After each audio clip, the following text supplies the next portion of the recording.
And that is, look for the blessing in everything. In everything. Always look for the positive, look for the blessing. And I guess if we search hard enough, we can find it. And don't whine. I'm a great whiner, but, I don't like it. Don't whine. Would you say the world is in a state of crisis right now? Yes. Wouldn't you? Yes, yeah. And it's a good thing, really, because it's been in a state of crisis for quite a while, since the last 100 years at least. And we've had 2 major world wars, and we've had a number of dozens of local wars and smaller wars within countries, and there are still wars going on. And there's the big crisis, of course, now in the Middle East and in Afghanistan and so forth. And it's very painful to go through this, but there are, as we said earlier about the soul, there are soul powers that are working out here, and soul values and soul forces that are, I think, instigating this from the inside, from the inner planes. And it's a cleansing process. It's a lot of negativity coming to the surface and evil forces coming to the surface, and it has to be resolved. What is that law of healing in the book by Alice Bailey, Esoteric Healing, that says good draws evil to the surface? Yeah. And that's a way of looking at what's happening today. I think people have a sense since September 11th that we are really at a point of crisis in terms of having to change something about the way we live our lives. I think we're not sure what it is, but I would say our basic values and goals, which are far too materialistic, or our orientation toward maintaining our own personal comfort when so much of the world is suffering, the intolerability of hatred and separation between peoples that I think we all realize is untenable. We can't allow these pockets of hatred and animosity to exist. Something has to be done to overcome these cleavages that separate whole groups of people from each other. To me, that's all come to light. Right. Yeah, there's a lot of crystallization being carried out. Crystallization, a lot of attitudes are crystallizing, and these are long-held beliefs that they're actually impeding any forward movement in human consciousness.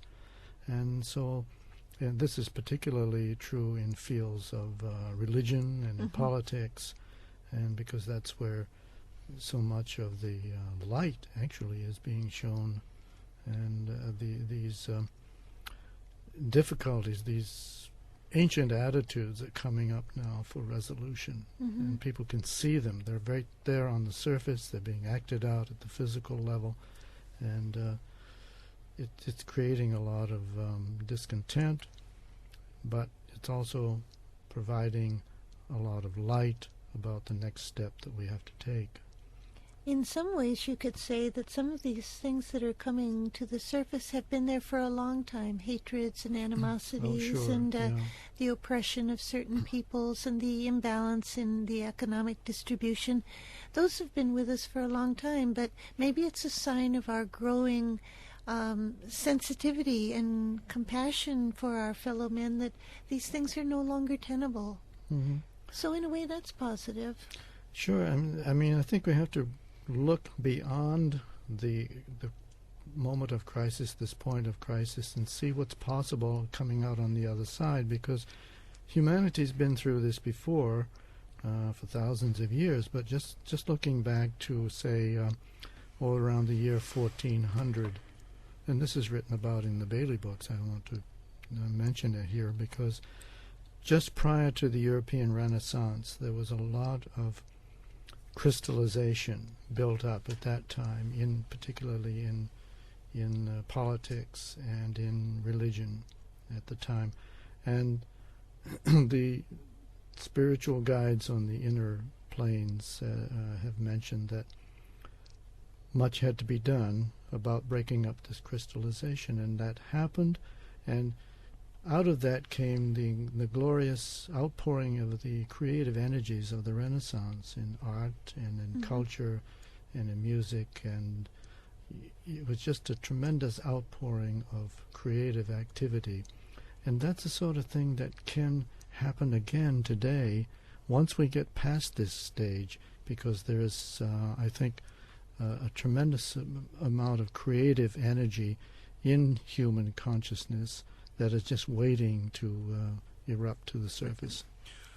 Sarah, what you said a moment ago reminded me of what you said a moment ago about separateness and divisions in humanity contributing to the evil of the world. It reminded me what you said at the last monthly meeting that we had about the epiphany that occurred to the great Buddha when he discovered what the source of all human pain was. Do you mind telling us that over there? I'd like you to share that with the audience. Well, he realized that suffering was based on desire, which keeps us imprisoned in our own selfish, self-serving wants and needs.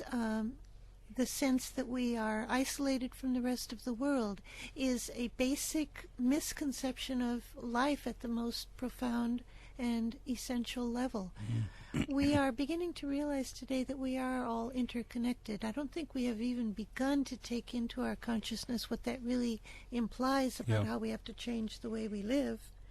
But at least we're beginning to realize that there is a connection between living things.